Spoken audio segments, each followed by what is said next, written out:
Vamos começar agora o encontro Ponto de Vista, Roda de Conversa, com Adailton Moreira. Essa atividade ela surgiu a partir de uma disciplina, né, que é uma disciplina que está sendo ministrada nesse semestre, na UF, no Departamento de Antropologia, que é Grupos de Estudos Afro-Brasileiros 2, cujo tema é enfoques sobre as religiões de matriz afro-brasileira. Essa atividade, portanto, ela faz parte de um projeto também, né, além da disciplina, que é um projeto financiado pelo INEAC, né, pelo INCT-INEAC, onde eu desenvolvo, junto com um conjunto de pesquisadores, pesquisas sobre os conflitos envolvendo religiões de matriz afro-brasileira. Inicialmente esse projeto era só no Rio de Janeiro, agora a gente tem feito essa pesquisa também em outros estados, né, em Alagoas, em Brasília, e iniciando agora, essa semana, iniciaremos também a pesquisa em Aracaju, Sergipe, né. A ideia dessa atividade é que a universidade ela não pode estar restrita apenas às ações exclusivas de sala de aula, né? Então, como pensar um debate que ultrapasse as fronteiras da sala de aula e ultrapasse as fronteiras das nossas experiências de pesquisa, né, tradicionalmente fechadas nos congressos, que são obviamente legítimos e necessários, mas que não dão conta dos aspectos e das demandas que estão colocadas pela sociedade, né, em especial pelos religiosos de matriz afro-brasileira. E a ideia, então, foi dinamizar esse curso a partir de convites a pessoas cujo critério, em primeiro lugar, é uma vinculação fundamentalmente importante com a religião, né, que sejam religiosos, mas que não sejam só religiosos, né, mas que tenham também outras inserções, seja no campo de políticas públicas, seja no campo de militâncias, seja uma inserção também acadêmica. E o nosso convidado de hoje, acho que estrearemos brindando com uma pessoa que dá conta de todas essas dimensões. Portanto, eu vou passar para a Rosiane, que vai fazer a apresentação do nosso convidado, né, mas quero dizer que é um prazer que ele esteja aqui com a gente, né, mais uma vez, para a gente pensar, discutir e compartilhar experiências e problematizações do que significa essa relação, né, das religiões de matriz afro-brasileira com a produção acadêmica, em especial, no caso, na produção acadêmica das ciências humanas e sociais. Tá? Seja bem-vindo, Adailton. Olá, pessoas. Olá, tudo de bom para a gente. Espero que a gente hoje está iniciando com os dois pés direitos, né, esse projeto.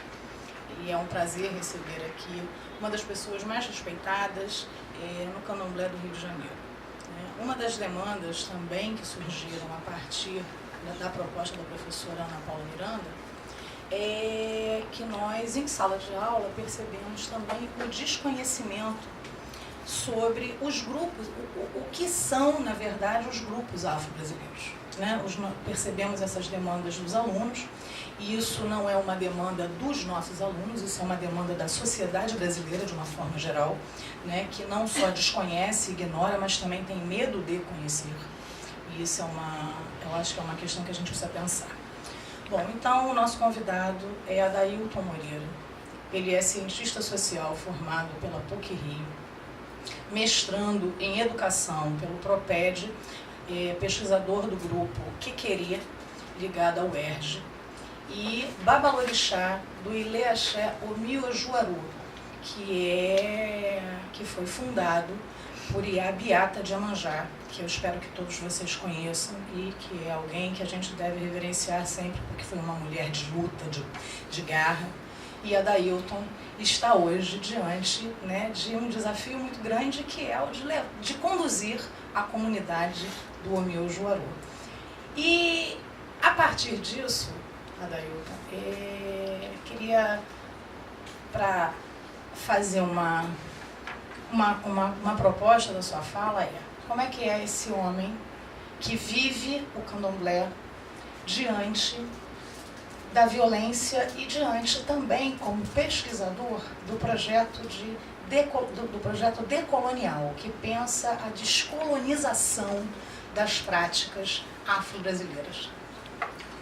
Boa tarde a todos e todas. Eu estou muito honrado de estar aqui hoje, presente com vocês, o convite feito pela professora doutora Ana Paula Miranda, professora doutora Rosiane Rodrigues. Eu me sinto muito em casa, ainda mais quando eu estou no departamento de antropologia, eu venho das ciências sociais, isso me envaidece muito, me sinto muito pé no chão.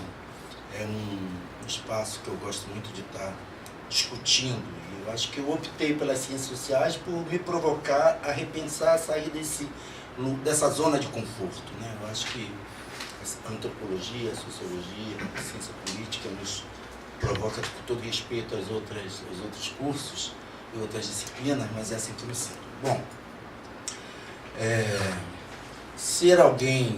ser um sujeito de comunidade terreiro de matrizes africanas, para mim, é antes de tudo uma condição de estar no mundo. Porque assim, não sou concebido enquanto sujeito a partir dos diversos aspectos da minha cultura que vai me formando. Logicamente que eu compreendo que as ressignificações que as religiões de matrizes africanas foram por questões políticas, históricas, ter assimilado para si as diversas outras culturas que nos formam, que nos fundem, como a cultura indígena, ocidental também, mas o que mais me marca enquanto sujeito é a cultura de matrizes africanas e de forças motrizes africanas, que é um conceito que eu trouxe para mim de Zeca Lidiero no encontro entre Abdias Nascimento e Mãe Beata de Manjá, no encontro que houve no terreiro de Ilujorô, que ele falou, não é encontro de matrizes, é encontro de matrizes e de motrizes. Eu penso que a comunidade de terreiro é essa força motriz que nos impulsiona, né? E no sentido bem positivo da palavra, que nos impulsiona até mesmo para poder estar sobrevivendo frente a todo esse processo de genocídio, epistemicídio do que somos na sociedade brasileira, em todo o processo histórico. Dessa negligência, ausência a esse segmento da população brasileira.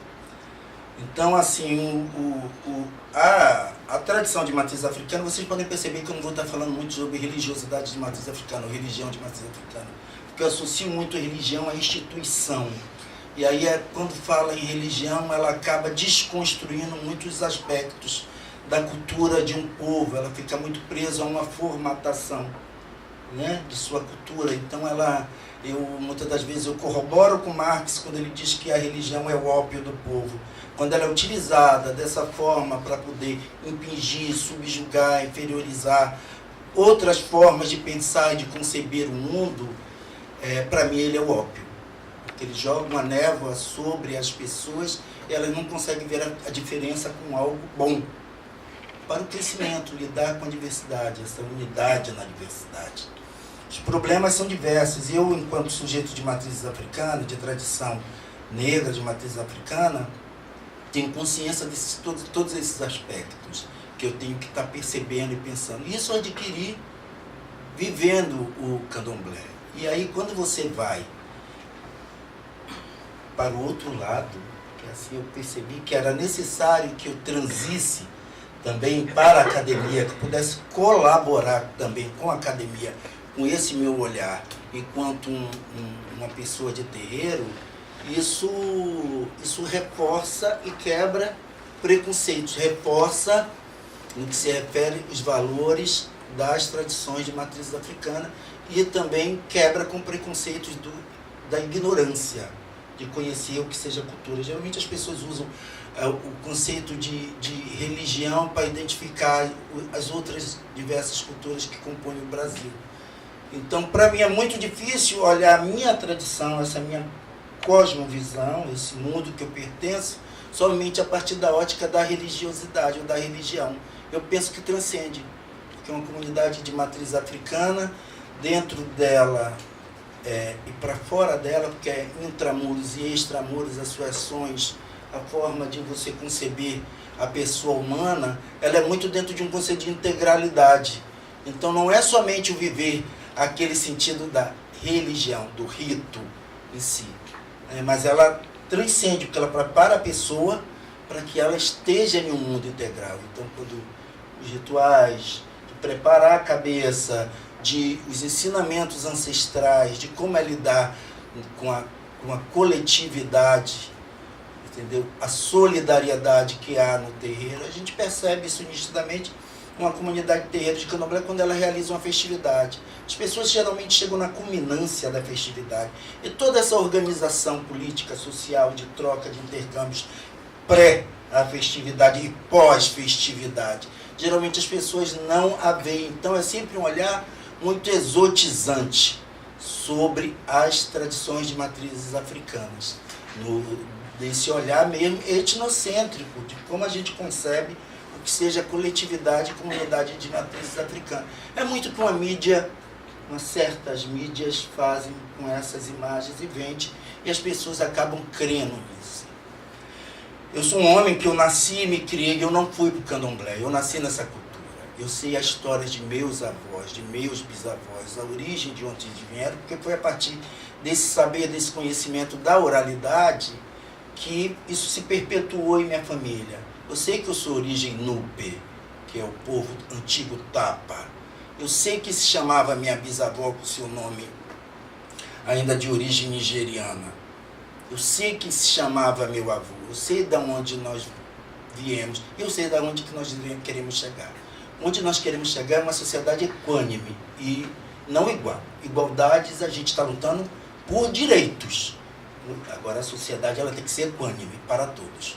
Ela tem que olhar indistintamente. As políticas têm que ser pensadas dessa forma mais ampla. E no que se refere às comunidades de matriz africana, que em sua grande maioria é composta por uma comunidade que subverte toda a lógica e a ótica eurocentralizada, ocidentalizada, heteronormativa, é um soco na boca do estômago dos preconceituosos, racistas e fascistas, que a gente se subverte várias ordens. A Yalorixá, a maior liderança dentro da comunidade terreira, ela pode ser uma mulher preta, pobre. Um sacerdote de matriz africana, ele pode ser uma criança. Uma Yalorixá de terreiro, ela pode ser uma lésbica, porque ela não é discriminada pela sua orientação sexual, tanto serve também para o gênero masculino. Então, assim, vai haver brancos que não tenham branquitude entranhadas dentro de si. Então, é uma proposta, se nós formos pensar de uma forma mais ampla, abrir a quadrangular do que nos prende, que dos grilhões do preconceito, muito bom de se viver. Então, talvez seja por isso que as comunidades de terreiro sejam tão perseguidas. Isso eu aprendi dentro do terreiro. Eu não adquiro esse tipo de olhar e de pensar a minha comunidade de terreiro ou tantas outras comunidades de terreiro a partir desse olhar que o outro me dá enquanto ferramenta. Não, muito ao contrário. Esse é um tipo de formação de sujeito e de orgulho, de dignidade, de ser de terreiro, eu aprendi dentro do próprio terreiro. Então, para mim é muito difícil quando as pessoas tentam me colocar nesse patamar das religiões, que eu penso que é a construção do sujeito em sua plenitude de sua identidade cultural também. Porque o que muitas das vezes está se falando enquanto rito, mito, religioso, muitas das vezes é a expressão da cultura daquele povo. Não é verdade? Muitas das vezes, quando nós falamos sobre as comidas do santo, é a comida que pertence à culinária de nós mesmos também, se nós formos fazer uma busca mais aprofundada do que são os nossos hábitos e costumes e culinários também. Então, eu creio que ainda é um desafio. Eu acho que ainda é uma jornada muito longa. E assim, preparar as futuras gerações de terreiro, as crianças, para estarem lidando de forma saudável, é importante. Quando a gente percebe que crianças de terreiro são discriminadas na educação, na rede de ensino desse país como um todo, porque ela é de terreiro e ela sofre abusos e violências totalmente contrário que preza a Constituição Federal, é devastador isso. E aí, de fato, é um genocídio. O genocídio da população negra, ela é um genocídio da cultura e da identidade negra. Não é somente exterminar os corpos, é exterminar a vida. dessa população. Quando se é muito rico, a gente deveria estar se revendo, alguém está sendo muito pobre. Né? E a gente, quando vê que todas essas tradições de matriz africana e o seu segmento populacional estão alijados de direitos, e aí eu olho muito mais abrangentemente quando eu vejo o quantitativo de população de rua, que sua grande maioria é negra, é um reflexo de um projeto colonialista, né, escravocrata, que se perpetua até os dias de hoje, na contemporaneidade. E isso, para mim, não é eu acho que é dado estatístico do Instituto Brasileiro de Geografia e Estatística, né? IBGE. Sim. Então, assim, não sai da minha mente um pensamento escalabofóbico, ou escatológico. Isso sai fruto de dados que apontam esta realidade. Quando a gente caminha pelas ruas do nosso país, nosso estado, a gente vê uma população que não tem acesso à educação, não tem acesso decente à saúde, é porque alguém tem uma saúde muito boa, uma educação muito boa, um sistema de transporte muito bom, uma outra camada da sociedade não tem nada disso. Então é um status quo que incomoda muito que se subverta essa ordem. Eu acho que o terreiro de candomblé, de umbanda e outras manifestações, expressões de nossa negritude sofrem tanta perseguição porque é subverter esse lugar do poder que a muitos não interessam que se apresente, que se mostre. Né? A gente percebe muito bem como que a violência contra a mulher ela vem crescendo incessantemente. Quando a gente vai fazer o recorte por raça e gênero, a mulher negra ela é o alvo principal. As balas perdidas não são perdidas, elas têm endereço. E não me importa se a criança que recebe uma bala, um adulto, que essa bala se diga perdida, ela não pertence a nenhuma comunidade terreira. O que me importa é que essa população negra é o alvo principal dessa bala e atinge a mim, enquanto cultura de tradição de matriz africana, diretamente. Então essa bala também atingiu a minha pessoa e a minha comunidade. É mais ou menos assim, é somente um breve, né, relato de como é essa percepção que você vai adquirindo e como você vai ter que trabalhar com essa decolonialidade da normatização e naturalização do momento que a gente está vivendo nesse país, que está sendo assolado pelo fascismo, pelo racismo, sem máscara nenhuma. Ninguém venha me dizer agora que as máscaras estão caindo. As máscaras nunca caíram, elas sempre estiveram ali à mostra para todos nós vermos. E assim, o Estado negligente e ausente, nenhuma coisa nem outra. Ele sempre esteve presente em nossas vidas, dizendo que pouco a ele importava quem somos nós. E aí, logicamente, a gente vai encontrar um pensamento intelectual, acadêmico, subvertendo essa ordem do lugar do poder, da produção do conhecimento, que eu tenho duas companheiras que trabalham nesse propósito. Eu vou estar encontrando na cultura outros companheiros e companheiras que vão trabalhar também, contrariamente a essa hegemonia do apagão de nossos corpos e vidas negras, e a gente vai perceber que nesses espaços é onde mais o fascismo e o racismo atacam. Principalmente tirando qualquer tipo de avanço de política pública ou de incentivo para que nós avancemos para uma sociedade equânime, né? que não haja tanta disparidade social.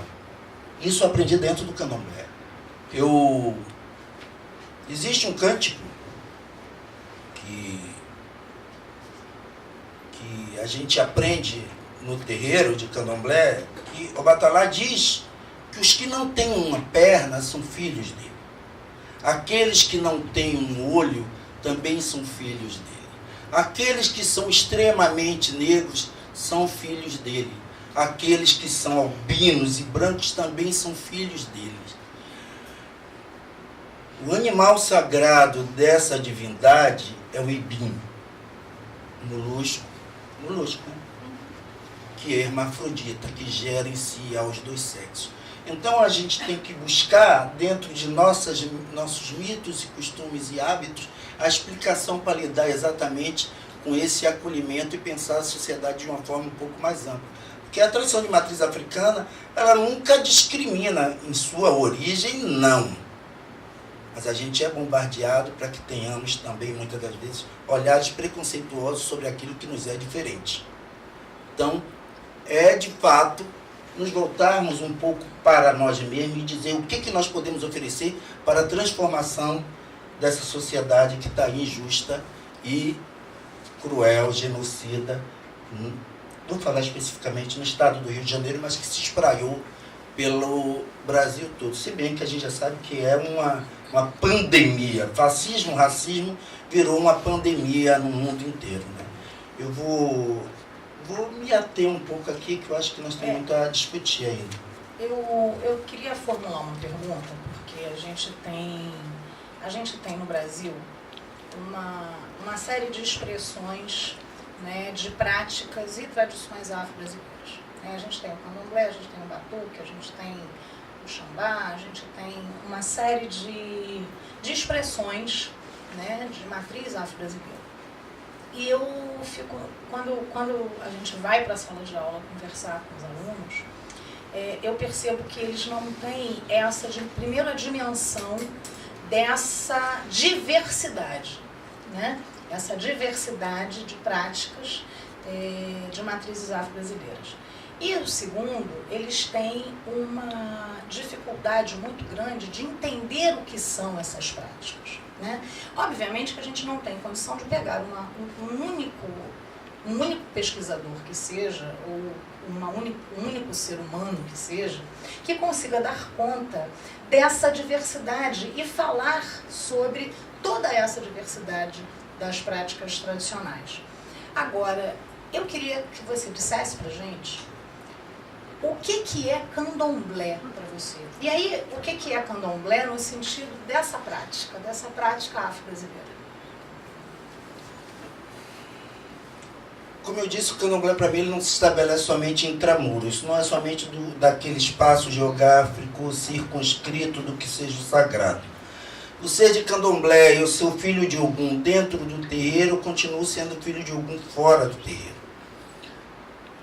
O candomblé ele é pensado, e aí eu vou poder moldurar um pouco isso, mas criar um panorama, que assim, o Olodumare criou um mundo para todos, ele não criou um mundo para aqueles que iriam cultuá-lo, que iria ser da tradição de orixá.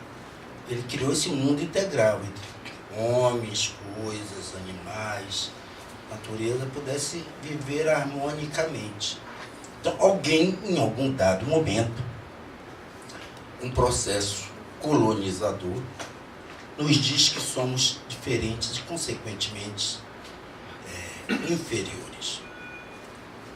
Eu queria que alguém me dissesse qual foi o momento que nós de terreiro dissemos que as pessoas não faziam parte dessa cosmologia, dessa cosmogonia. Onde está dito ali que os seres humanos não pertençam ao Olorum Olodumare? A gente vai encontrar pessoas nos dizendo que nós somos do demônio. Eu acho que o demônio é muito interessante também, porque eu gosto dessa possibilidade dele ser tão libertário que justifica todo mundo perseguir. Eu acho que é uma divindade que incomoda muito. Eu acho porque liberta, né? Transgride. Então aí cria essa similitude nefasta correlacionada a Exu, que não tem nada a ver uma coisa com a outra. Então, eu sou um homem de terreiro e de candomblé que eu adoro Janis Joplin. Eu estou falando dos da minha geração. Eu adoro ouvir Rod Stewart, adoro Fela Kuti, Angelique Kidjo, ouço muito orixas, gosto demais de Clementina de Jesus, Dona Ivone Lara, uma joia rara. Ouço algumas coisas de Chico Buarque de Holanda. Já fui aderecista cinematográfico, fui office boy. Adoro pagode, show de rock. E continuo sendo filho de Ogum. Ser de candomblé é você ser uma pessoa, com todos os direitos que as outras pessoas tenham. Agora, você não pode ficar aprisionado em sua alma, porque o tempo inteiro um segmento religioso dito hegemônico e escravocrata, que é uma prática bastante de apagar nossas mentes e corpos, nos digam que nós não temos esse direito. Eu fico pensando por que as pessoas se consideram de terreiro só quando estão no terreiro. É porque destitui isso, a alma. Eu acho que continua a árvore do esquecimento contemporâneo, que faz com que nós hoje continuemos dando volta para que a gente faça parte desse apagão, desse projeto político, econômico, de apagar essas identidades e esses valores. A gente não vai conseguir conceber essa sociedade brasileira na tecnologia sem a presença da população negra. A gente não vai conseguir conceber essa sociedade brasileira sem a contribuição na cultura da população negra. A gente não vai conseguir conceber essa sociedade na engenharia sem a contribuição da população negra. O que mais há de ser feito para poder as pessoas verem quais foram nossas contribuições e quais são até os dias de hoje? No dia de hoje é muito mais em cima do negar os direitos trabalhistas, as empregadas domésticas nos espaços de 2 por 1,5, 3, não é verdade? Então, eu sou de terreiro porque eu sou essa pessoa diversa, múltipla, plural, né? E assim, eu conquisto esse tipo de visão sobre o mundo a partir dessa pertença, dessa identidade, que eu não sou um caldeirão de bruxa cheio de ingredientes e poções mágicas. Entendeu? As minhas relações que estabeleço com meus orixás é uma relação ancestral, de cultura, de manter vivo a minha identidade cultural. Um dos lugares que eu mais senti africano foi em Angola, quando eu estive lá. Porque eu encontrei, mesmo sendo de origem iorubá, porque em Angola eu encontrei o povo Mumuíla, e o corpo deles gesticulava igual ao meu. O olhar deles olhavam iguais ao meu. A risada era igual à minha. A briga na rua era muito parecida com a minha. Eu não estou romanceando, não, porque eu não gosto muito desse olhar savana do continente africano. Não suporto isso. É um continente imenso, não dá para dar conta de tudo. Mas onde eu me senti mais negro africano foi em Angola. Porque eu me vi fazendo parte desse processo.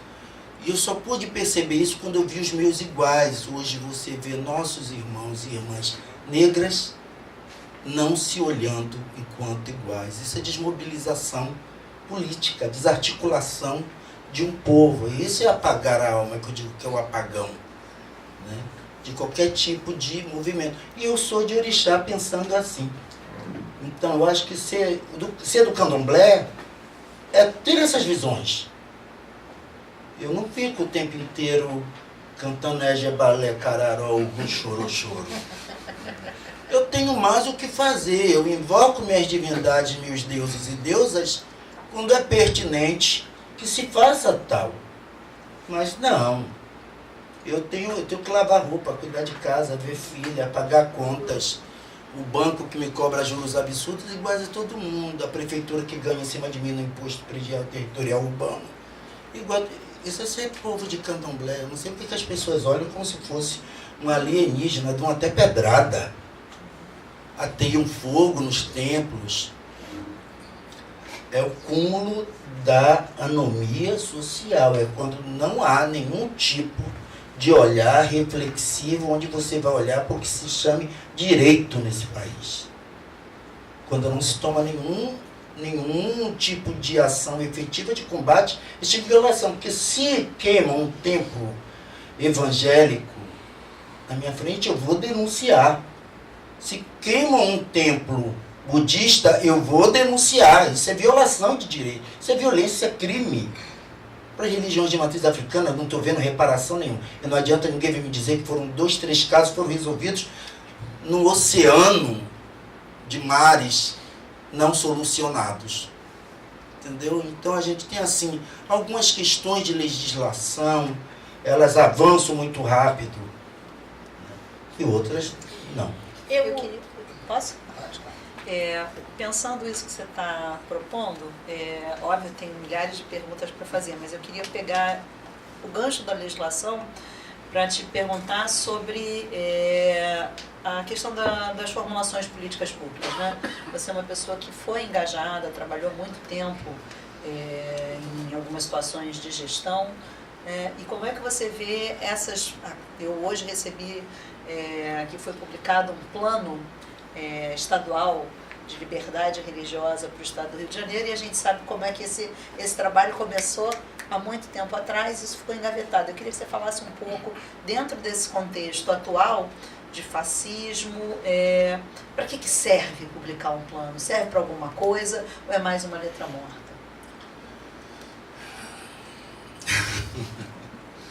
Na realidade eu fui gestor público, você foi companheira, ajudou a pensar lá atrás, né, no antigo CEPLI, Centro de Promoção da Liberdade Religiosa, ainda na gestão do ministro Edson Santos, que viabilizou um convênio com a Secretaria Estadual de Assistência Social e Direitos Humanos, com Cláudio Nascimento capitaneando, e nós fizemos grandes discussões e propostas maravilhosas de combate à intolerância pública, à intolerância religiosa e intolerância pública também, né, de se dizer. E criou-se o primeiro equipamento público no Brasil de combate à intolerância religiosa. E eu creio que é muito eu ouvi uma frase que é fundamental, que é assim, que é importante que nós, enquanto religiosos, porque esse conselho que foi formado agora, fiquei muito feliz, saiu, mas ele não pode sair só no papel. Ele tem que estar atrelado a muitas outras parcerias para que efetivamente esse conselho levar ele ser atendido. Eu não consigo ver nessa atual conjuntura política nenhuma ação efetiva que vá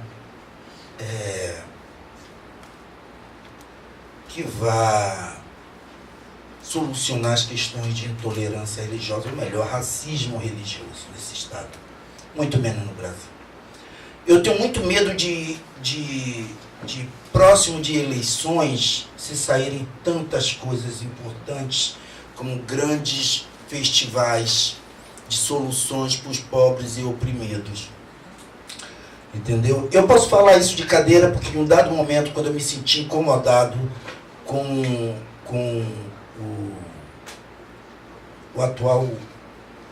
o antigo governador do Rio de Janeiro, Sérgio Cabral, quando eu percebi o avançar das políticas, eu me retirei, porque eu não quis ser utilizado para aquele tipo de coisa, porque eu tenho um compromisso com o meu povo. Então eu tenho um compromisso com aquilo que eu acredito. Eu sou um homem que eu tenho ética, caráter, dignidade, comprometimento social, político e cultural. Eu nunca vou falar religioso. Nunca vou falar religioso. É muito difícil falar religioso, que me remonta a queimar mulheres na fogueira e tantas outras coisas. Matar índio, então, assim, gosto muito do religioso. Então, assim, eu creio que o desafio nosso é resistir, não é dizer ausentar-se da luta, estar à parte, mas eu acho que há de se ter um compromisso maior de quem propõe ou que passa a caneta e diz criei um conselho. A partir daí vem o quê? Efetivamente, porque eu passei 4 anos trabalhando em algo de gestores que tinham um compromisso com direitos humanos verdadeiramente. E nós sentíamos a pressão da máquina do Estado que não deixou se avançar em muitas outras, tanto que esfacelou o Centro de Promoção da Liberdade Religiosa, sucateou, ficou um bando de marionete lá trabalhando, com respeito às amigas profissionais que estavam lá, que muitas eram da minha equipe. Simplesmente engessou e não se saía nada. E agora eu espero que não seja isso de novo, ainda mais em ano de eleição. Não confio não. Estou sendo muito franco, não confio. Confio nas pessoas que estão no conselho. Não confio na máquina do Estado. Não confio na gestão pública nesse sentido. É exatamente esse ponto que eu queria dar A impressão que se tem, né, e é de que se pretende sempre um espetáculo, né?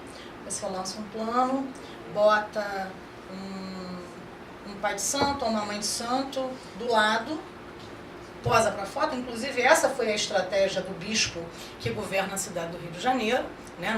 Durante a campanha eleitoral ele inclusive posou com várias pessoas que estavam vestidas, né, com roupas étnicas, sugerindo que seriam adeptos, né, oriundos das tradições afro-brasileiras.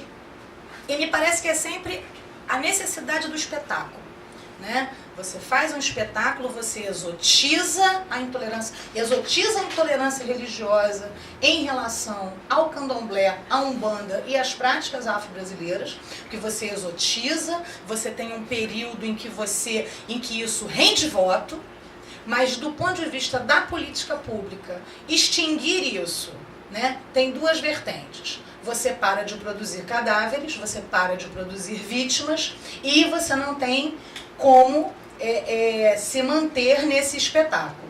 Por outro lado, né, enfrentar a demanda dos terreiros, seja no Rio de Janeiro ou em qualquer lugar do Brasil, para a política eleitoral é um desafio.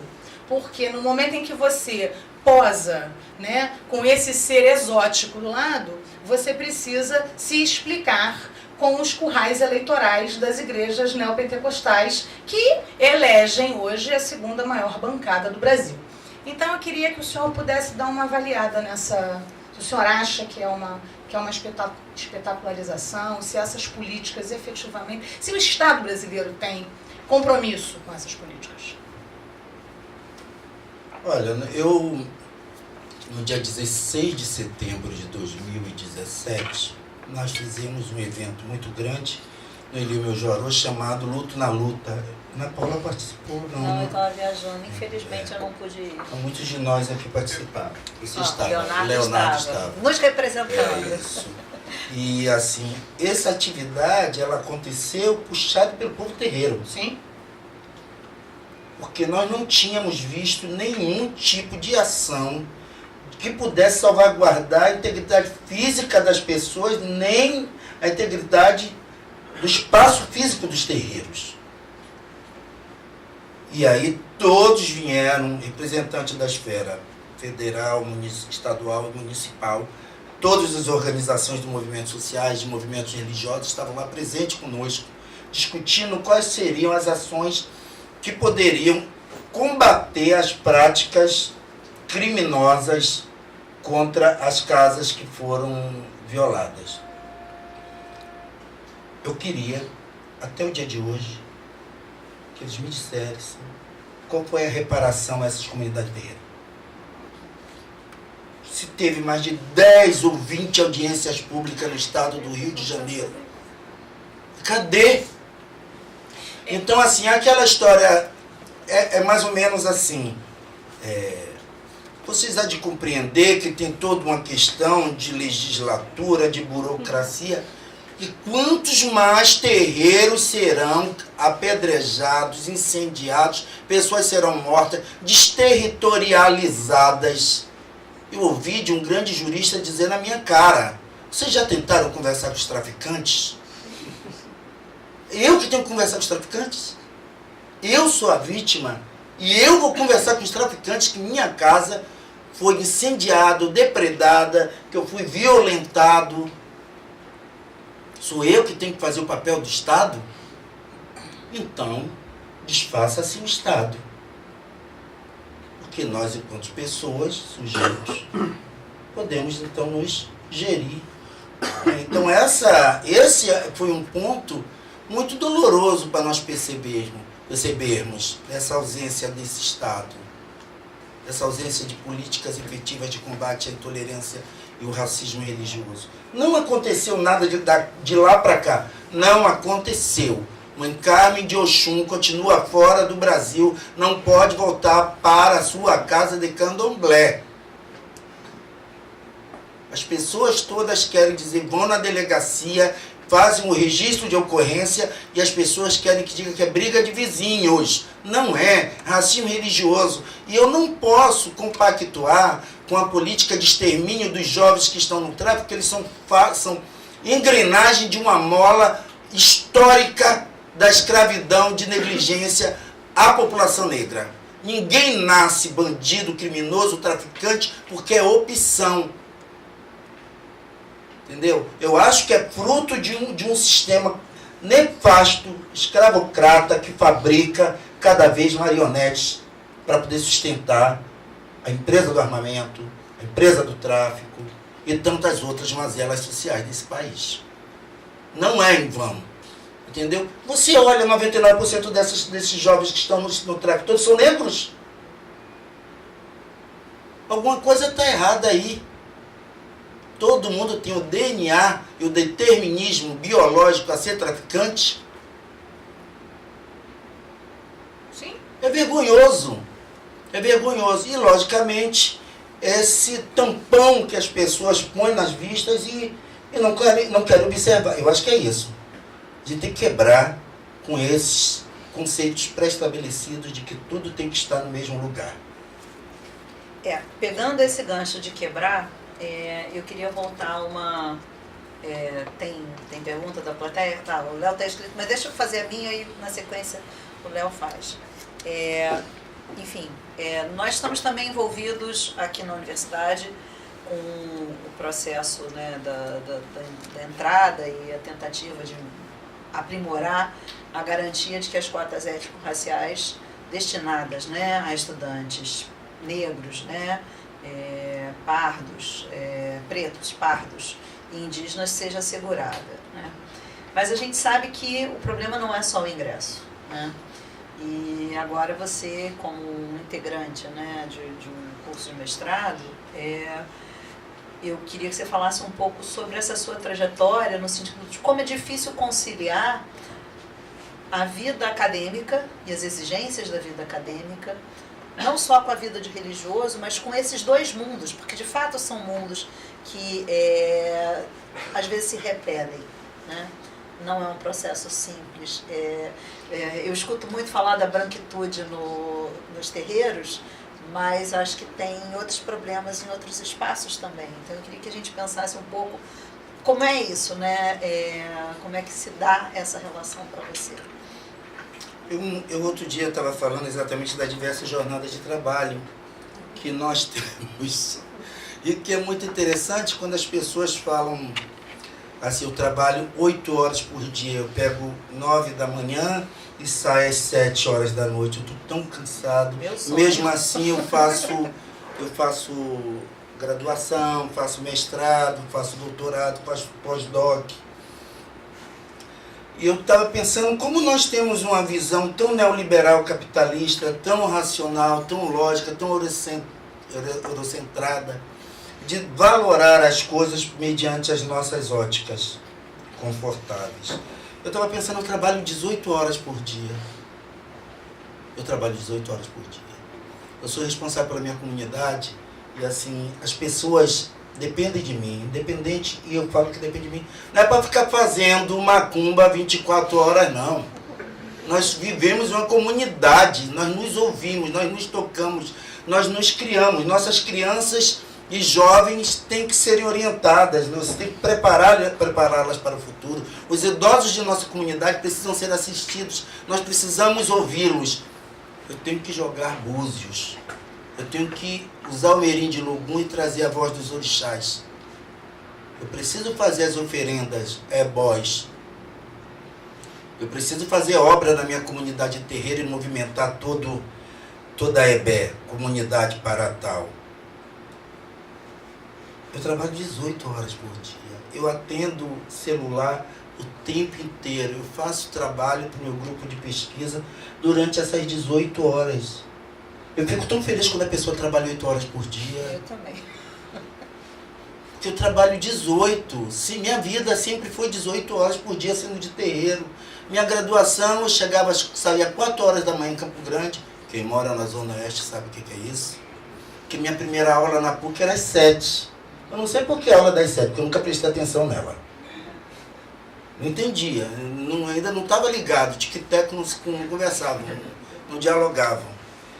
E um dia eu fui muito elogiado por minha professora como exemplo de sala. O aluno padrão, que eu tirava boas notas. Ela pediu que toda a turma me olhasse como referência. A Dailton mora na Zona Oeste, chega aqui às 7 horas, tira boas notas, o CR dele é maravilhoso. E eu fiquei observando, eu falei assim, olha, eu queria falar uma coisa. Não faça esse elogio para mim, porque é terrível. Você não sabe como eu odeio acordar às 4 da manhã. Ninguém queira, eu gostaria, com meus amigos que moram em Ipanema, Leblon, Gávea, que sai de casa às 6h45 e está aqui às 7. E que eles têm o direito de estudar na praia de Ipanema e às vezes me convida. Só que eu posso correr o risco de perder meu ônibus ou meu trem se eu ficar com eles na chupada. Porque eu não tenho que me banque para isso. Então isso não é elogio. Eu sempre tive que estar sendo melhor 20 vezes, provar minha capacidade 20 vezes além dos outros. Isso é desumano. Por que não tinha lá em Campo Grande uma PUC? Por que não tem na Baixada uma PUC? Por que não tem em Caxias uma PUC? Na verdade, então, assim, para mim é muito difícil chegar na reta final e olhar para trás como eu sofri para chegar. Podia ser melhor, eu poderia morar na Gávea, entendeu? Mesmo que eu ame minha Baixada Fluminense, é o lugar que eu mais gosto de estar. Meus vizinhos me dão bom dia, até os evangélicos. A gente briga porque os cachorros brigam entre si. A minha vizinha que lava a minha roupa, e eu cuido do filho dela quando ela tem que sair. É comunidade. Então isso para mim, as cotas raciais, ela permite o ingresso, mas não permite se a pessoa se manter lá. Porque eu poderia ter desistido no processo se eu não tivesse os galos, a galinha, o pombo, o pato, a galinha da Angola, farofa de azeite, o acarajé, o abará, a pipoca, o amalá, o obi, o orobô, os paós, as rezas, os adurá, os itãos, os oriquidos, os meus orixás me fortalecendo para eu chegar até lá. Se não fossem meus orixás, não adiantaria nem as cotas. Então foi esse coletivo da minha comunidade terreiro que me fez chegar até agora aqui no mestrado. Para mim é muito orgulho, esse tipo de força que eu recebo, de sustentação. É uma rede de sustentação que o terreiro cria, fantástico. Fantástico. A gente não pode ter vergonha de dizer, o galo que me sustenta é o galo do Ebossi. Para de bobagem, se decolonialize. Entendeu? Porque comprar do Friboi não é orgulho para ninguém, está superfaturado. Cheio de hormônio, entendeu? A galinha do mercado, a coxa tem 3 quilos. Não é possível que uma coxa de galinha possa ter 3 quilos. Então a nossa é saudável, é rezada, é cantada, é louvada. Então, essa é a pessoa de candomblé que eu acho que as cotas elas são fundamentais para o ingresso. Mas ela não faz com que o aluno se mantenha na faculdade, no espaço acadêmico. Aí vai sim. Que essas cotas também possibilitou comprovar que é um grande preconceito a gente achar que o ingresso por cotas raciais iria inferiorizar o negro que adentrou. Muito ao contrário, todos os índices comprovam que foi o efeito positivo do ingresso desses jovens e jovens negras na faculdade a partir de cotas raciais. Eu acho que não tem que ser só cotas raciais, não, tem muita reparação a ser feita. Há muita reparação a ser feita. A gente só reconhece a sociedade a gente só reconhece os bons índices de desenvolvimento humanos quando os direitos humanos são respeitados. Eu acho que isso é fundamental. A gente tem uma pergunta dos nossos alunos, do Leonardo Vieira, que é nosso colega de pesquisa aqui no grupo também. Tá Mestrando em antropologia. Mestrando em antropologia. Da primeira turma. Boa tarde a todos e a todas. Como falaram, eu sou Leonardo Vieira, sou mestrando em antropologia. Antes de qualquer coisa, sou de terreiro, antes de ser acadêmico. E a minha pergunta para Adailton, o senhor falou 2 vezes sobre a questão da intolerância ao racismo religioso. A gente tem que, por que eu vou perguntar sobre isso? Porque a gente está numa turma em que levanta o microfone, Léo, essa disciplina está sendo dada e a gente está construindo esse pensamento, né? Esse entendimento, essa percepção do que é o povo de terreiro. Então, essas categorias estão sendo muito utilizadas e seria muito bom para todos nós, né? Que o senhor trouxesse o entendimento do que o senhor está entendendo como intolerância e o que o senhor está trazendo como racismo religioso, né? E essa é a minha primeira pergunta. A segunda, eu estive no dia 16 na sua casa e na minha graduação eu pesquisei sobre as formas alternativas de administração de conflito por parte do povo de Santos, já que não conseguiam chegar na delegacia e não era administrado esses conflitos, né? E a minha pergunta está bem nisso. Como o senhor, vivendo, está vendo essas formas, para além do que foi feito lá, que o senhor acabou de explicitar, que não houve resultados, que visivelmente tudo aconteceu. Eu lembro que numa fala sua, o senhor falou assim para uma IA que estava falando assim, não, nós vamos para sua casa, vamos todos estar no seu axé no dia que você for tocar e tudo mais. Aquilo foi uma expressão de uma forma de administração alternativa, mas eu gostaria de saber do senhor como está sendo esse dia a dia e essas formas alternativas de lidar com esses conflitos religiosos, né? Já que não tem como ir à polícia para que o poder público resolva esses casos ou busque alternativas. É isso. A intolerância religiosa, para mim, eu não gosto muito dessa terminologia, não. Eu tenho uma certa aversão, porque eu acho ela extremamente fascista, sabe? Eu acho que a gente tolerar alguém é muito complicado, porque na hora que o bicho pegar é a chance de você dizer não tem nada a ver contigo. Entendeu? Agora, assim, o racismo religioso, eu acho que ele é muito mais contundente, ele enegrece a discussão positivamente, porque você vai saber que aquele segmento religioso, é onde eu uso religioso, ele, na realidade, sofre porque ele é um grupo mais vulnerável em decorrência da questão racial também. Entendeu? E aí você vai estar encontrando que mesmo que isso não fique explícito, as pessoas dificilmente elas dizem que elas cometeram racismo religioso. Elas não vão dizer que elas cometeram racismo religioso, né? Porque elas vão dizer que foi por causa da macumba. Mas que macumba é essa? Que tradição é essa? Qual a origem dessa tradição, desse povo especificamente? Ele é africano também, né? Ele se configura na diáspora brasileira, mas ele é de origem africana e seu quantitativo populacional ele é negro, em sua grande maioria. Então você vai ver que e há uma impunidade em cometer o racismo religioso, porque também sabe que as instituições públicas, elas são institucionalmente racistas. Então, a última coisa que ela vai estar se preocupando é o direito da mãe de santo, da EQED, da IAO, da Bian. Mesmo porque, se ela for branca e for do terreiro, ela é branca e traidora do povo dela. Então, a gente vai encontrar esses outros vieses que há por trás do que seja racismo religioso. Eu quando estava na Secretaria de Direitos Humanos do Estado, eu tinha 100 casos. 99% dos casos, todos eram de racismo religioso à tradição de matrizes africanas. Uns 50% era caso de crianças que sofriam racismo religioso nas unidades escolares. E evasão escolar porque sofriam intolerância por parte do corpo docente e discente também da escola. Então, assim, o que justifica o que faz com que as pessoas sejam impunes sendo racistas, intolerantes com os outros? Exatamente isso, a ausência de qualquer direito dele achar que o outro tem. Isso é um reflexo da escravidão desse país, da colonização desse país.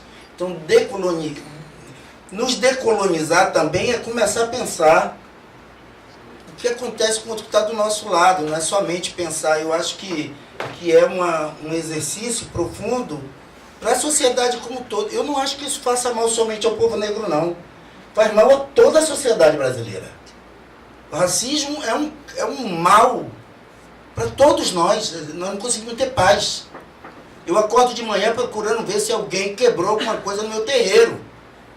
A minha visibilidade política me faz pensar que eu tenho que ir embora mais cedo, porque se acontece alguma coisa no meu terreiro. Como é que eu posso admitir e achar que é provável que alguém vai invadir um patrimônio meu porque eu cultuo minha ancestralidade? E o que faz a pessoa achar que ela pode cometer isso e nada vai lhe acontecer? Racismo institucional, racismo religioso, racismo estrutural, que ele é estruturante. E como nós podemos avançar? É um desafio para todos nós. Nós temos mais uma pergunta. Se apresenta, por favor. Meu nome é Matheus, sou da turma, a qual estou trazendo aqui o professor. Primeiro, uma honra estar aqui ouvindo essas palavras. E a minha pergunta é: você em diversos momentos se apresentou como representante da cultura negra e não necessariamente como representante da religiosidade de matriz africana. Eu não sou de axé, mas em toda a minha curta trajetória de militância dentro de movimentos, eu sempre tentei trazer, me foi muito claro essa imbricação da experiência negra que está ligada com o povo de axé, mas que não necessariamente você faz parte. Por exemplo, eu não faço, mas me sinto totalmente representado pelas formas que você apresenta de política, e eu gostaria que você pudesse trazer, ou se você tem algum tipo de pensar, de caminhar junto dessas pessoas que estão, e de que negras e não negras que estão e não estão dentro do axé, para que, como você disse, para que esses conflitos possam ser melhor tratados, já que a gente percebe há anos que o Estado não faz esse trabalho. Eu gostaria que você trouxesse isso para a gente. Basicamente é isso. Eu acredito que toda pessoa negra, ela potencialmente, ela é uma pessoa que vai trabalhar contra qualquer tipo de forma de preconceito e discriminação. Eu estou falando... É porque essa terminologia de religioso me incomoda. Porque o que eu vejo, enquanto líderes religiosos, com raras exceções, cometem em nome de religião, a um segmento populacional negro, é muito difícil pensar institucionalmente que nós de candomblé devemos usar os mesmos moldes de uma religião hegemônica, dominante, e que compactua muitas das vezes para a manutenção dessas formas de intolerância. Só isso, mas independente de você ser de axé ou não, você é um irmão. Por isso que eu falei para mim aqui que o menino que é traficante, que está atacando o terreiro, é responsabilidade minha também. Isso não faz com que eu queira que haja chacina e genocídio da população negra que está em situação de risco de vulnerabilidade social. E aí eu também concordo que investir numa lei federal como a Lei 10.63903 é fundamental. E qual foi a aplicabilidade efetiva dessa lei federal de 2003? No candomblé a gente diz que não se senta para aprender, não se levanta para ensinar. Então, assim, se essa lei não conseguiu de fato nem ser implementada efetivamente, o que vai ser da nossa população negra se negligenciou a nossa própria história? Se você não sabe de onde veio, é muito difícil você saber onde você quer chegar. Aí você tem outras referências que na realidade talvez não sejam as suas. E não dá para se resumir a população negra a que todos sejam de axé, ou de Ubuntu, ou de Abará, porque é resumir o continente africano. A povo Yorubá, o povo Fon, o povo banto, porque não é. Tem pessoas que não sabem nem que orixá existe, porque não faz parte de sua concepção cosmológica, entendeu? Da sua cosmogonia, não faz parte delas. E não é dizer que é mais ou menos importante, é porque a gente é formado dessa forma cartesiana de pensar as coisas. Há de se decolonizar e descartesianizar também, para que a gente possa ter um enegrecimento dos nossos pensares. Ficou mais ou menos compreendido? Ficou. Na verdade, Microfone. Pode vir, Vem cá, microfone. microfone. Na verdade, era justamente essa questão de como pensarmos enquanto irmãos, não só de cor, mas estratégias para estarmos juntos. Né? Porque existe uma diferença na vida material de quem é e de quem não é de axé.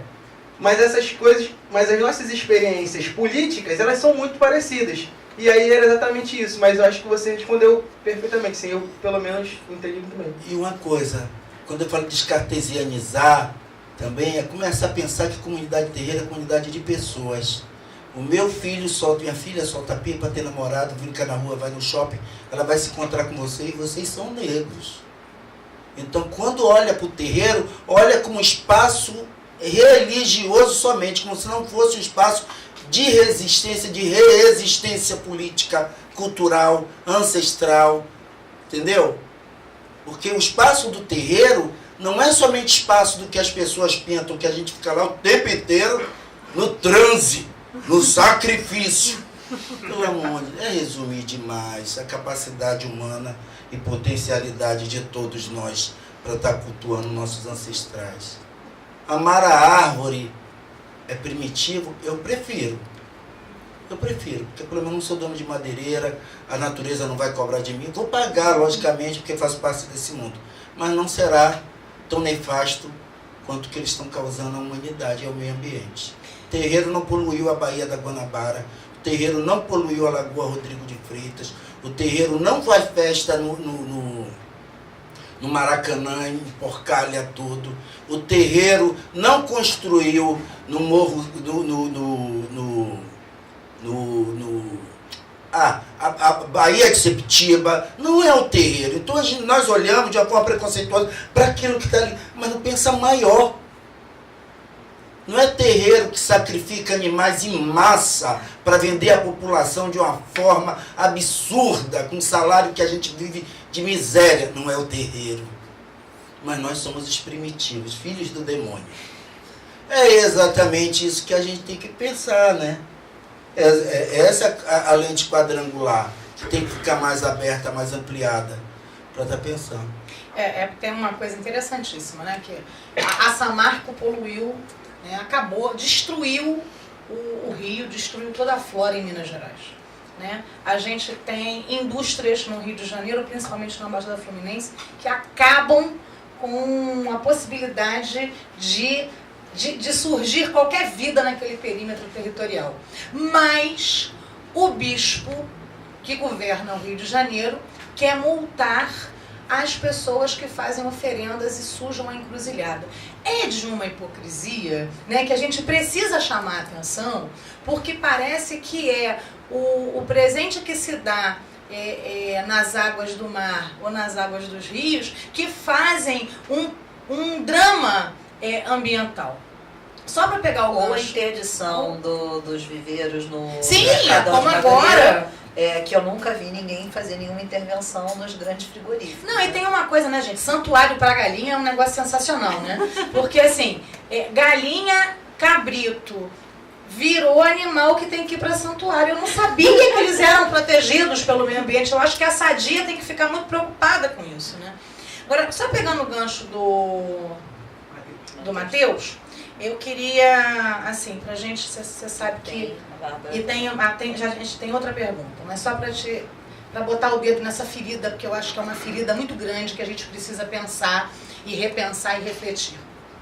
A gente tem, desde 2008, publicações neopentecostais dizendo que o neopentecostalismo, que os fundamentalistas cristãos, eles são a religião negra do Brasil.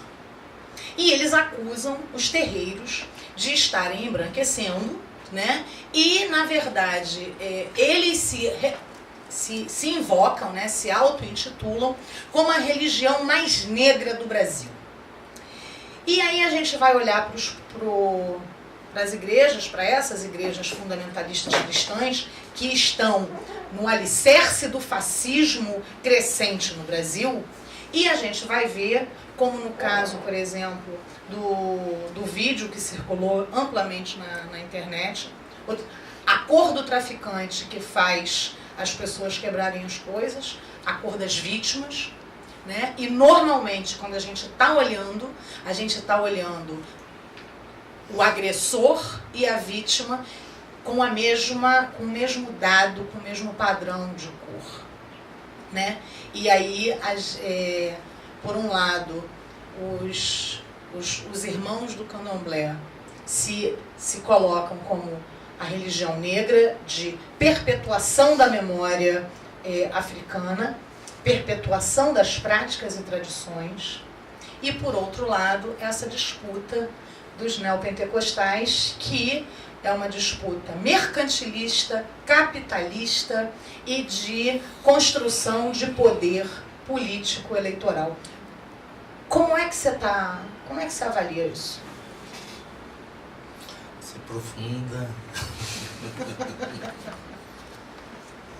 Eu creio que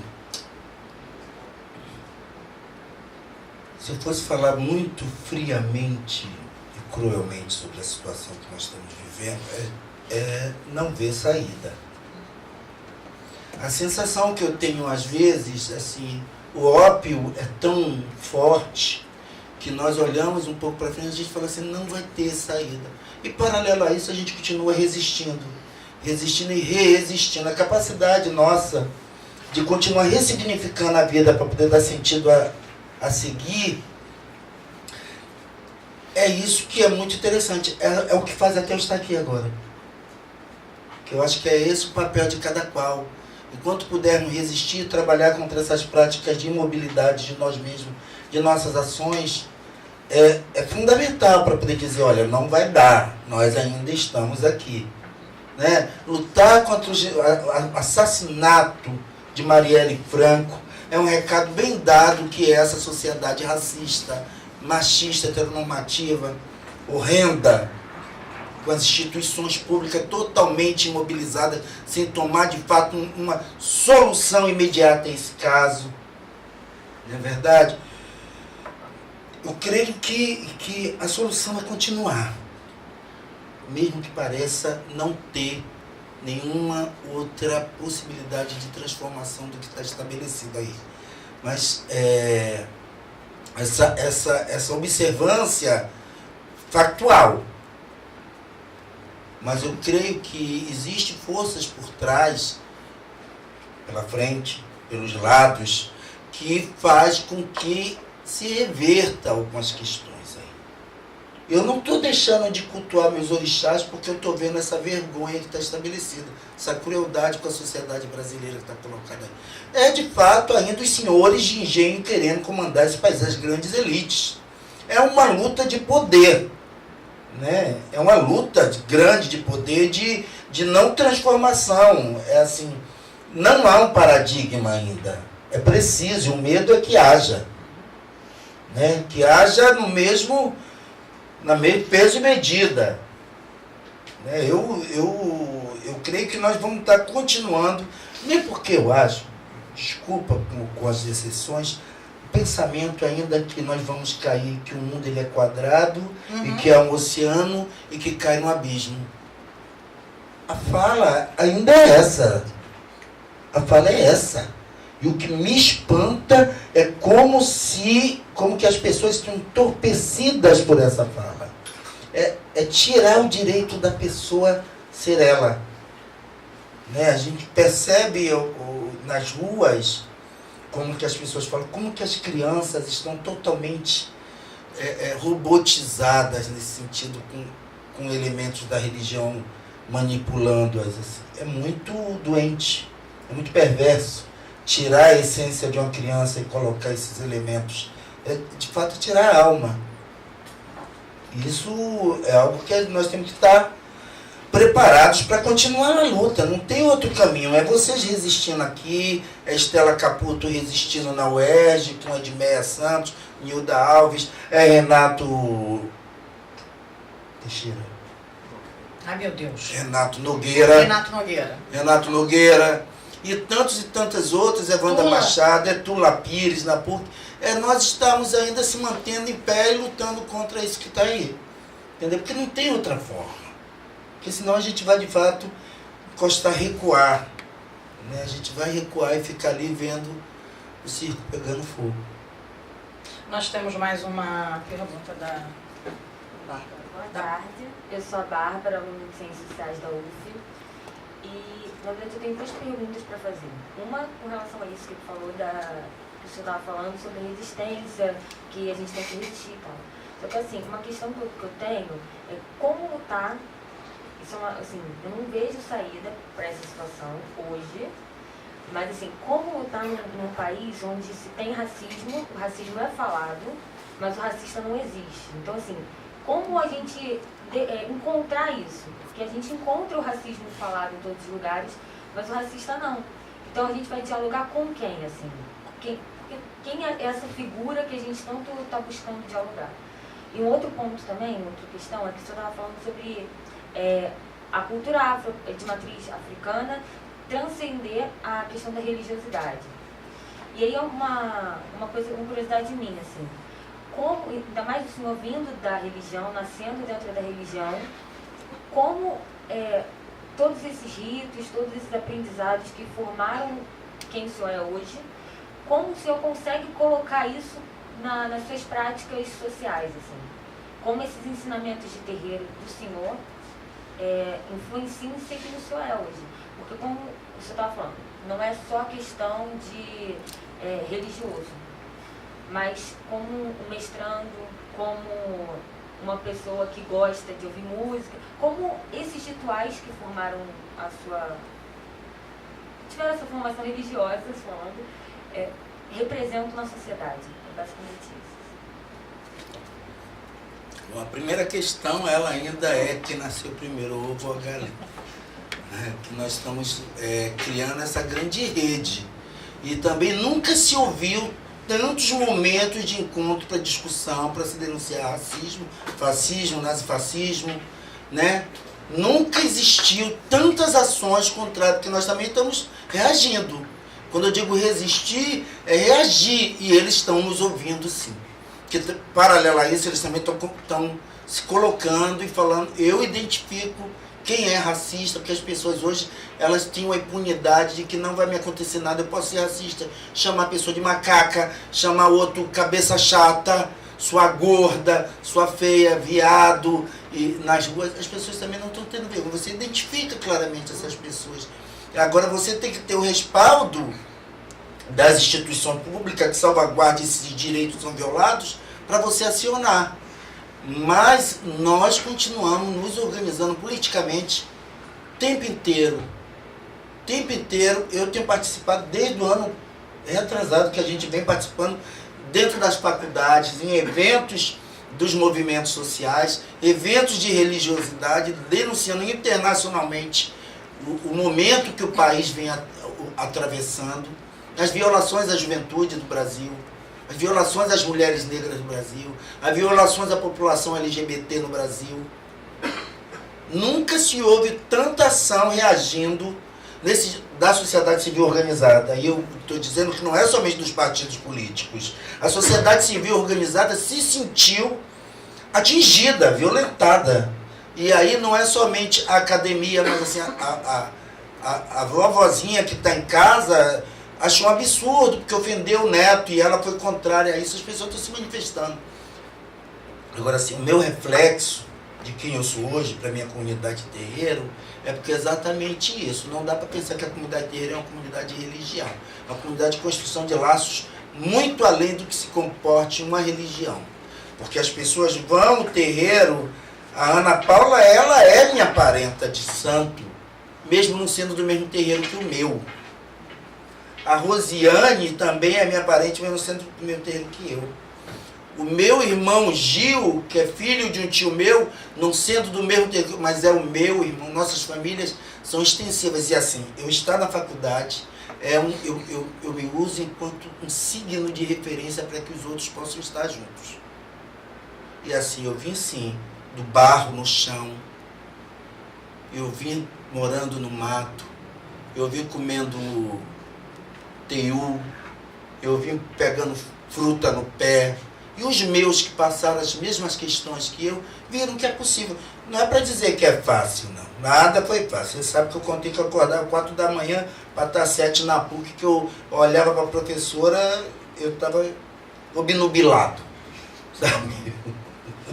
Eu não via a professora, porque eu estava ali totalmente dopado. Era tanto sono. Então, assim, o terreiro ele tem essa capacidade de formação política também.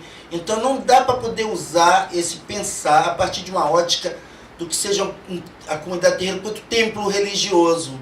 Porque lá dentro são grandes famílias. O filho do Gil é o meu sobrinho, mesmo que ele não tenha nenhum parentesco consanguíneo. A filha de Rosiane, ela é responsabilidade minha também, eu vou ser tio dela. E vou chamá-la a atenção se houver necessidade. Então, esses laços de parentesco que se estabelecem nas comunidades terreiro, eles são fundamentais para resistir e vir a ser referência para outros. Então, o fato de eu estar hoje na academia é referência para que os outros também possam estar. Porque eu também falei problema, inclusive, e eu me fazia compreender. Mas eu também falava assim, Ogunhê, alabede Ogun kobu Ogun, Ogun oniria o patacori o aladameji, Ogun assim o aju alabede Orun, patacori Ogun alacaie o simolé. Você não entendeu nada que eu falei, né? Ela sim, mas Ela a entende, gente, ela a entende. gente não, né? Você entendeu? Ela eu sei que tudo entendeu. que eu falei. Então, isso é minha língua matriz. Por que eu tive que, né, eu tive que passar a fazer parte de um complexo do que seja religião e não fui reconhecido enquanto um complexo de cultura, de civilização, de orgulho, de dignidade? Então, essa referência que eu falo que a gente tem que decolonizar as nossas práticas e tirar esse conceito estrito senso de religião. Porque senão continuaremos pensando em religião a ótica do outro e não a nossa própria. Porque nós somos cultura, civilização. Adorar, cultuar nossos deuses é você se manter vivo. É seguir, é continuidade ancestral. Meu pai, minha mãe que faleceu, ela continua viva em mim. Cada vez que eu canto para Iemanjá, cada vez que eu olho para um objeto, cada vez que eu vejo uma filha de Iemanjá, minha memória ancestral é revitalizada. Então, isso para mim é que é uma comunidade terreiro. Agora, como é que é? Como que vai dar conta esse conceito do que seja religião para explicar quem somos nós? Só nós. Só nós que sabemos isso. Então a gente tem que ser referência para que outros possam saltar nesse sentido. Entendeu? E aí, esse é o bom desafio. Aí eu acho que você vê sim muitos de nós. Não é verdade? Aí a gente consegue se ver. Eu espero que tenha respondido. Na Paula. Adailton, você tocou já várias vezes numa questão, e você logo no começo falou disso, que é uma questão que eu venho pensando e falando também em alguns dos meus trabalhos, que é de que maneira a gente olha para o terreiro, né, e como é que os pesquisadores, principalmente os pesquisadores, utilizaram esse argumento, mas é um argumento que também está presente nos terreiros, né? Ele aparece nos dois lugares. Não é botar a academia é a culpada, porque eu escuto essa fala também nos terreiros, de que a comunidade de terreiros não se organiza. Eu não concordo com essa afirmação, e você já disse também que não concorda, porque você está fazendo política o tempo todo, né? você deu vários exemplos das redes, mas pensando um pouco o que a Bárbara estava falando e o que você mesmo falou, né, de como é difícil, né, e a gente faz o que agora, né, já que a gente está falando de modos de organização distintos, né, quem põe uma festa de candomblé em pé, quem faz um olubagé, né, para dar um exemplo, que é uma das maiores que tem em termos de... Para quem nunca viu, vai lá e fica muito impressionado com a quantidade e variedade de comidas e trabalhos, pensando essa dimensão de quem está de fora e olha só aquele pedaço do processo, né? Como é que a gente pode pensar o fortalecimento dessas redes, né? Mas que ela também apareça nos outros campos? O que eu quero dizer com isso, né? Falando claramente de, tá bom, é uma comunidade, funciona, mas a gente tem povo de santo que está apoiando, que apoiou o Crivella, né? A gente tem povo de santo que diz que vai votar no Bolsonaro, e que você poderia dizer, é a liberdade de expressão. Não, porque a gente tem um problema aí do princípio, porque são sujeitos, né? E aí eu estou nominando, porque são sujeitos que já fizeram discursos contra esses grupos, né? Não só uma discriminação racial, mas de gênero e todos os outros, né? Então, pessoas que têm discursos deste tipo, né? Aí, que há outros também, né?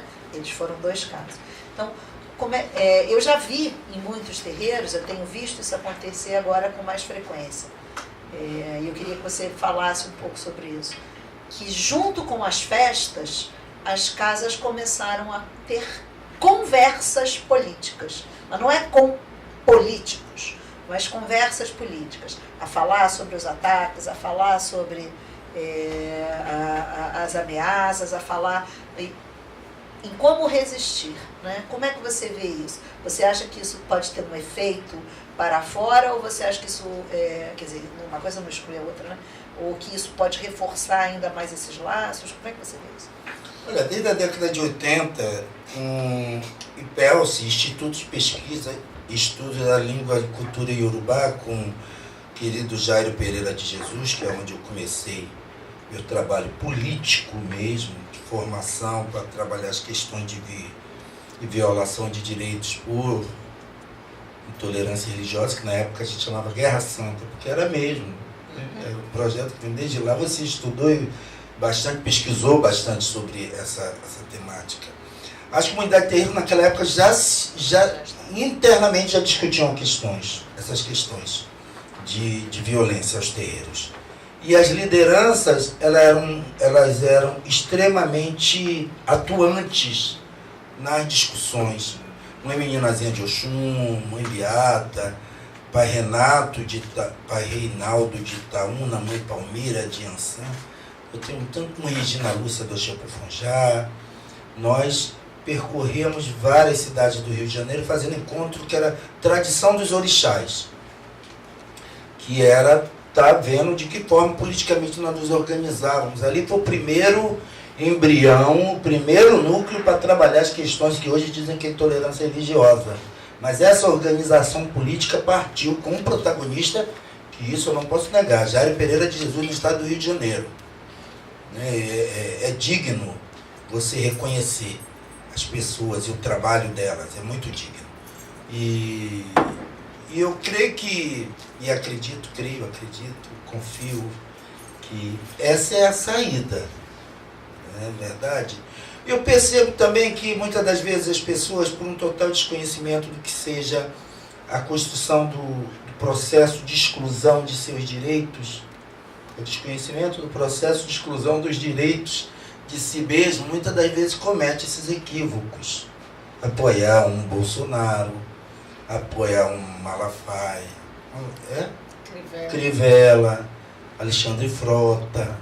E isso é o total, eu tenho que rir, porque é o total falta de conhecimento que seja cultura política. E aí eu bato na mesma tecla. O povo brasileiro passou por um processo de alijamento do direito, de construção do que seja política, do que seja cultura, do que seja educação. Não foi desenhada a participação dessa população para lidar com essas questões. Né? E trabalhar o individualismo dentro dos terreiros, o egoísmo, a umbigolatria, é um artifício que é utilizado desde a África na colonização. Isso reflete no dia de hoje no Brasil. Não é verdade?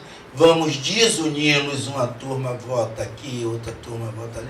É uma estratégia muito inteligente da inteligência, sim, racional, cartesiana, lógica, de como é que você desmobiliza desse processo de colonização, como é que você tira todo tipo de articulação desse povo e faz eles lutarem entre si. Isso reflete hoje nos terreiros. Mas a gente tem que continuar trabalhando os conceitos fundantes, fundamentais do que seja unidade de articulação política entre nós. Eu não consigo trabalhar essas questões políticas se não for dentro de um espaço de diversidade que nós possamos nos ouvir. E aí não adianta político nenhum me dar milheiro de tijolo, porque a minha comunidade é muito bem organizada para comprar os tijolos que nós queremos. Se nós quisermos comer churrasco, nós temos condições de organização política e articulação e dignidade para tal, porque somos cidadãos e cidadãs brasileiros que podemos comprar nossa carne. Se nós quisermos tomarmos nossas cervejas, a gente escolhe até a marca. E não é arrogância não, porque é um direito nosso. Então não vai ser a partir de político nenhum que chegue lá nos querendo vender a roda que nós vamos ceder. Alguns anos atrás eu coloquei no Facebook uma carta compromisso para que todo político que quisesse nosso voto teria que assinar reconhecido em cartório e no Tribunal Regional Eleitoral, carimbar e dizer que teriam nossos votos, que era assim, para exigir, para conseguir os votos da comunidade terreira em Leume-Juarô, a contrapartida, a agenda de políticas públicas pela população LGBT, agenda de políticas públicas de combate ao racismo religioso, agenda de políticas públicas contra o genocídio da população jovem negra, agenda de políticas públicas contra o feminicídio, agenda de políticas públicas salvaguardando o meio ambiente. Não foi um político na nossa porta de Leume-Juarô. Coloquei público. Por que eles não foram lá? Do município de Nova Iguaçu. Porque tudo que eles não queriam era essa comunidade organizada com consciência política de seus direitos. Não foi nenhum. Então eu creio que falta, por parte de nós de terreiro, começar a pensar além. E não acredito que o povo de terreiro é burro, manipulável. Eu acho que nós temos sim alguns vírusinhos que colocaram dentro de nós que ainda não acordamos para extirpá-lo. Eu acho que é a pílula que ainda está lá. Não sei se escolher a azul ou a vermelha. Alguns optaram por outras para sair da Matrix, outros preferem ficar lá. Entendeu? Acho que nós temos que trabalhar cada vez mais para que saiamos dessa Matrix que nos tolhe, que nos oprime, que nos submete, que nos reprime, que nos faz sentir tanto pecado, medo do que não faz parte de nós. É mais ou menos assim.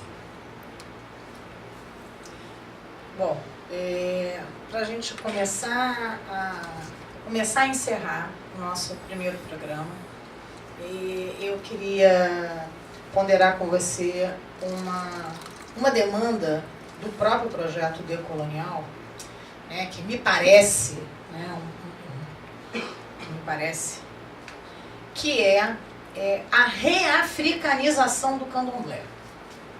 A reafricanização dos terreiros, né? Nós temos aí, a partir da década de 1990, a observação já do Prandi de que os terreiros estaria havendo um retorno à África para a reafricanização das práticas e dos ritos.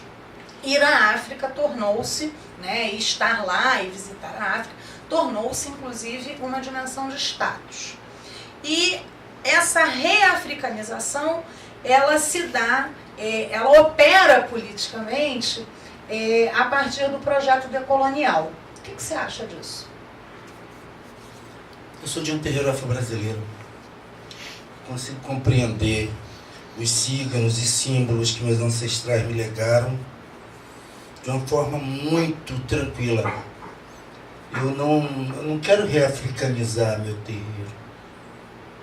Minha mãe nunca quis reafricanizar, porque a gente não vai reafricanizar o que já é africanizado, né? A história e a cosmologia do povo iorubá não dá para ser adaptada à história e à cosmologia desse povo que se estabeleceu aqui. Somos co-irmãos, temos que nos respeitar, saber o espaço de cada qual.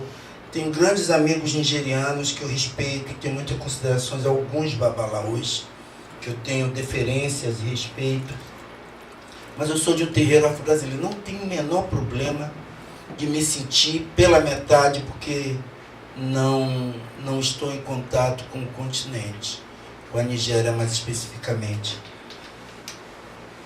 O que eu tenho me basta, é bom, eu estou feliz, eu estou resolvido. Eu sou um negro africano em diáspora. Eu não preciso fazer o retorno para lá. Os irmãos que fizerem, as irmãs, parabéns. Mas eu não. Eu não preciso.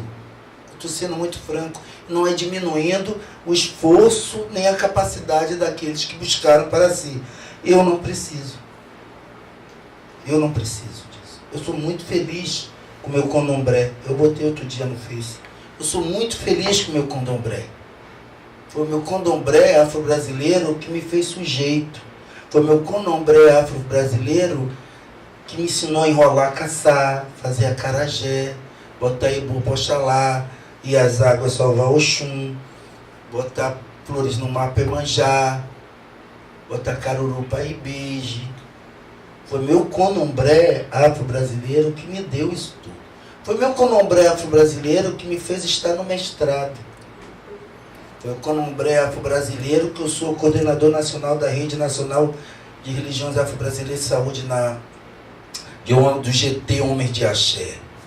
Eu sempre trabalhei dentro do meu candomblé, entendeu?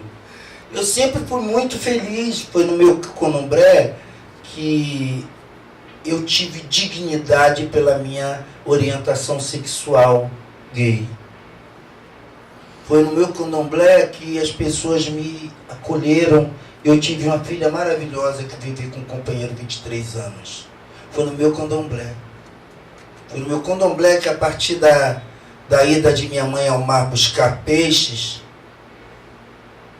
me mantém ainda vivo, feliz e com uma família extensiva maravilhosa que me sustenta, e eu os sustento porque minha mãe continua viva dentro de todos nós. Essa ancestralidade afro-brasileira. Então é no meu candomblé que eu sacio a minha sede quando eu a sinto.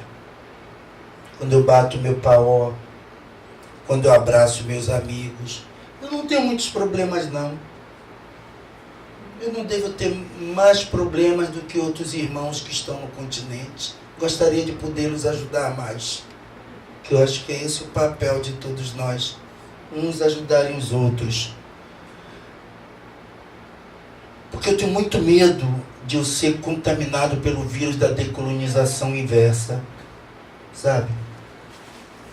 Como assim? O que é a decolonização inversa? Porque eu não acho que é pertinente a gente começar a ter um discurso e dizer que reafricanizar é se tornar puramente africano. E todo o processo histórico, cultural, político, econômico dos que estão aqui, nada serviu? Que história a gente faz? Apaga tudo? Passa uma borracha e tudo que vocês fizeram está errado? Porque tem uma coisa de negar a memória, né? E aí eu não posso negar a Beata, minha mãe Olga Dalaqueto. Eu não posso negar seu Djalma do lado de Lalu que eu conheci, seu Tião de Irajá, seu Caboclo Venta de Axé. Poxa, é muito ancestral, é muito saber. E eu não herdei isso de holandês. Eu herdei de meu povo afro-brasileiro. Então eu tenho muito respeito ao que faz a reafricanização. Parabéns, sejam felizes como eu sou tão feliz com meus orixás do candomblé. Sou muito feliz mesmo. E não é em momento algum é deboche para quem foi. Parabéns, sejam felizes. As pessoas têm que estar onde elas estão bem.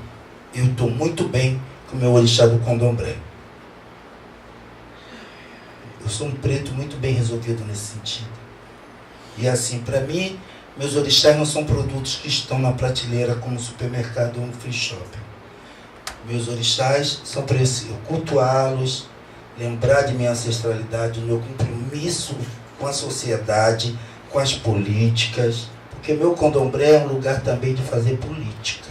Eu sou um sujeito político só por estar existindo. Meu candomblé é tão político que teve a escravidão, ele resistiu a ser político, a ensinar a fazer política.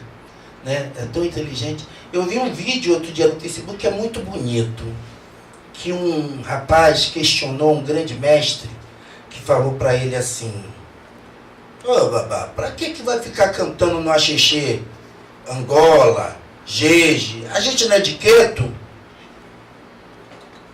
Ah, precisa ficar cantando para essas outras nações. Eu achei que fiquei muito emocionado com esse vídeo. E aí, esse mesmo rapaz contando que o mestre virou para ele e falou assim: você é tão arrogante.